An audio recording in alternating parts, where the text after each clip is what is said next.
As modernas turbinas a gás necessitam operar em uma ampla faixa de potência para satisfazer todas as diferentes situações em que o motor é submetido, como altitude, velocidade de voo, potência, regime em solo, decolagem, subida, cruzeiro e assim por diante. Turbinas a gás de alto desempenho com geometria fixa não são capazes de satisfazer todos os requisitos de potência, devido à redução de margem de estabilidade e velocidades mais baixas, por exemplo. Para satisfazer todos os requisitos de carga, deve-se utilizar válvulas de sangria para prevenir o surge em baixas rotações e geometria variável no compressor. O compressor é um componente importante da turbina a gás, porque ela fornece o máximo de pressão ao ar para ser aquecido no pequeno volume da câmara de combustão e depois expandido através da turbina. A energia que pode ser liberada na câmara de combustão é proporcional à massa de ar fornecida pelo compressor. Esta operação eficiente é a chave para o alto desempenho geral do motor. A maior eficiência é alcançada com a máxima compressão com aumento mínimo de temperatura. O poder necessário para criar o aumento de pressão de um determinado fluxo de ar é determinado pela eficiência do compressor e afetará diretamente a mudança de temperatura que pode ocorrer na combustão dentro da câmara. O compressor axial é um compressor dinâmico formado por um ou mais estágios de compressão, sendo cada estágio composto por um par rotor e estator, onde o fluido de trabalho escoa paralelo ao eixo do rotor. O estator é formado por paletas estacionárias, enquanto o rotor é envolvido por uma série de paletas móveis. O ar, fluido de trabalho admitido no compressor, é acelerado pelo rotor e desacelerado pelo estator, onde a energia cinética é convertida em entalpia com consequente ganho de pressão estática. Este processo é repetido em outros estágios até que a razão de pressão desejada seja alcançada. Em cada estágio do compressor axial, a elevação de pressão é bem pequena devido aos limites de difusão impostos. Esses limites devem-se ao fato de o processo de difusão estar sujeito a um gradiente adverso de pressão, que pode causar o descolamento e fluxo reverso quando o compressor estiver operando fora de suas condições de projeto. Dessa forma, os compressores axiais possuem vários estágios para garantir uma maior razão de pressão. Quando o compressor opera fora das condições de projeto, os ângulos de incidência vão se aproximando de seus limites e as perdas aumentam, resultando em uma eficiência de compressão muito baixa. A linha de surge representa o limite de operação da máquina e está associada a um fenômeno do deslocamento da camada limite da superfície do perfil aerodinâmico das palhetas denominado stall. Este fenômeno impede o aumento da pressão do compressor, causando uma oscilação aerodinâmica que prejudica a turbina a gás.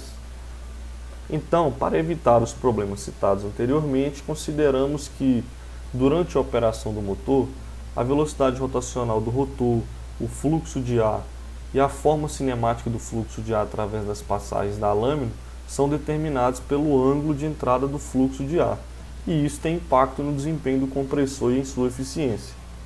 Então, um dos métodos usados para o controle do compressor axial é mudar a geometria do seu fluxo, aplicando uma palheta guia de entrada controlável nos primeiros estágios de compressão.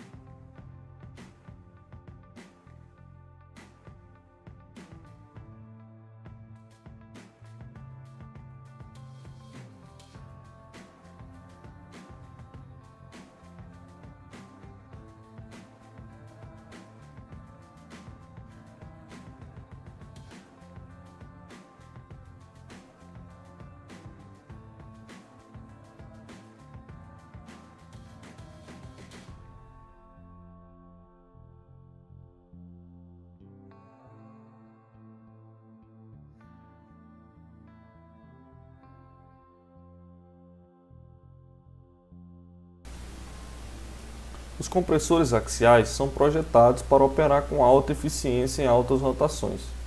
Para manter o fluxo de ar estabilizado a baixa rotação, tem-se instalado na entrada de ar um conjunto de aletas móveis guias de entrada, os IGVs, que altera automaticamente o ângulo de ataque das aletas estatoras dos primeiros estágios do compressor axial. A eficiência, então, é gradualmente aumentada de acordo com o aumento da rotação. As válvulas de sangria são instaladas na descarga do compressor axial para prevenir o surge em baixas rotações. A proteção quanto ao surge se dá por meio de válvulas de sangria, comentadas anteriormente, geralmente instaladas nos últimos estágios, que ficam abertas aliviando para a atmosfera durante a fase de partida, aceleração e parada do compressor axial. Ainda falando sobre o fenômeno chamado surge, citado anteriormente, podemos considerar que o compressor esteja operando em uma determinada condição satisfatória de operação e a resistência do processo aumente gradualmente. Inicialmente, o compressor manterá o fluxo, aumentando a pressão de descarga.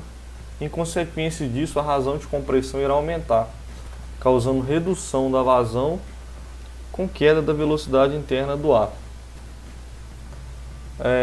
Sabendo-se que a velocidade interna é essencial para o processo de difusão, certamente uma vazão mínima está diretamente relacionada a uma velocidade mínima e associada a uma determinada razão de compressão máxima. O que acontecerá é que isso proporcionará uma inversão de fluxo na aspiração conhecida como surge, que dependendo da severidade pode causar sérios danos ao compressor. Vamos utilizar agora a equação de Bernoulli para entender o funcionamento de um compressor, considerando suas trocas de energia. O rotor do compressor adiciona redemoinho ao fluxo, aumentando assim a energia total transportada no fluxo, aumentando o momento angular, adicionando a energia cinética associada à velocidade tangencial ou redemoinho. Já o estator remove o redemoinho do fluxo, mas não é uma linha de lâmina móvel. O que isso quer dizer? É a parte do compressor que está parada, né?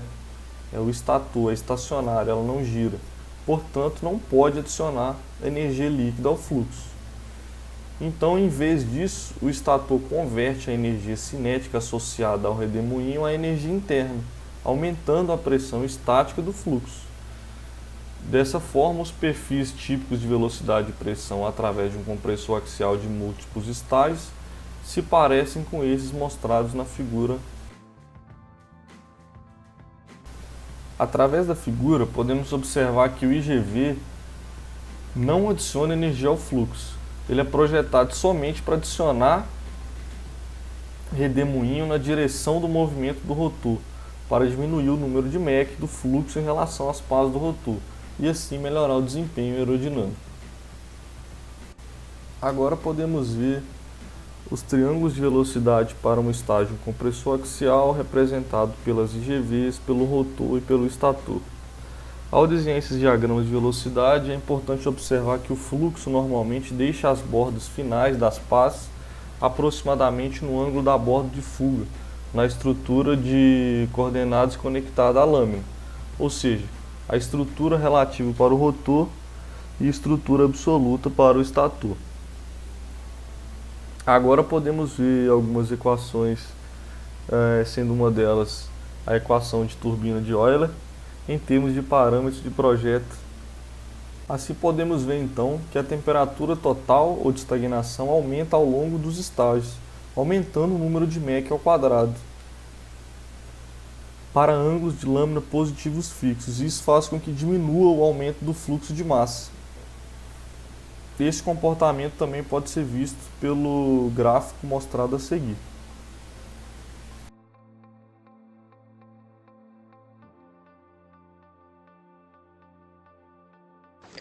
Os diagramas seguintes apresentam os resultados do simulador de compressores completos, em termos de subida de pressão total entre andares e subida de temperatura total entre andares, a partir da sexta etapa. Os valores da subida obtidos através do modelo de MATLAB apresentados foram comparados com os resultados obtidos a partir de cálculo de fluxo de referência efetuados. Neste primeiro gráfico, temos a elevação de pressão total com relação à saída do modelo e os dados de referência.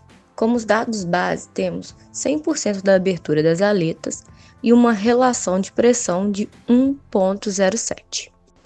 Neste segundo gráfico, agora temos o aumento total de temperatura com relação à saída do modelo e os dados de referência, com os mesmos dados base apresentados no gráfico anterior. Neste terceiro gráfico, temos a elevação de pressão total com relação à saída do modelo e os dados de referência. E como os dados base, temos ainda 100% da abertura das aletas, porém uma relação de pressão de 1. Neste quarto gráfico, agora temos o aumento total de temperatura com relação à saída do modelo e dados de referência, com os mesmos dados base apresentados no gráfico anterior. Neste quinto gráfico, temos a elevação de pressão total com relação à saída do modelo e os dados de referência. Como dados base, ainda continuamos com 100% da abertura das aletas e uma relação de pressão de 0,9.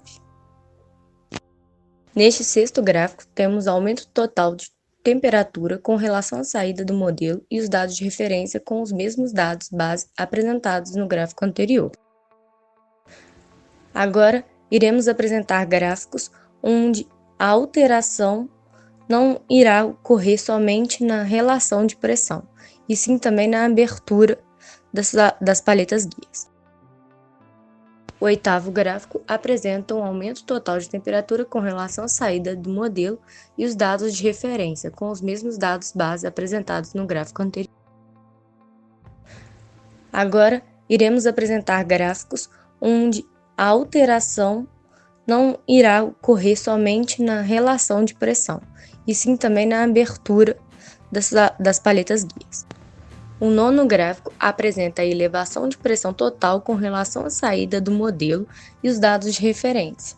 Como dados base, temos 95% da abertura das aletas guias e uma relação de pressão de 0,94.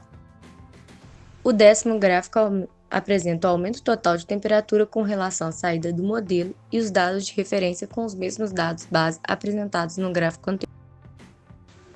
O 11º gráfico apresenta uma elevação de pressão total com relação à saída do modelo e os dados de referência. E como dados base, temos 85% das aletas guias abertas e uma relação de pressão de 0,83. E neste último gráfico, temos o aumento total de temperatura com relação à saída do modelo e os dados de referência, com os mesmos dados base apresentados no gráfico anterior. Agora que todos os gráficos foram apresentados, podemos notar que, enquanto mantivemos a abertura das aletas guias em 100% e diminuindo a relação de pressão, o ângulo das curvas também foi diminuindo. Agora, com a diminuição também da abertura das paletas guias, podemos notar um padrão nos nossos gráficos apresentados.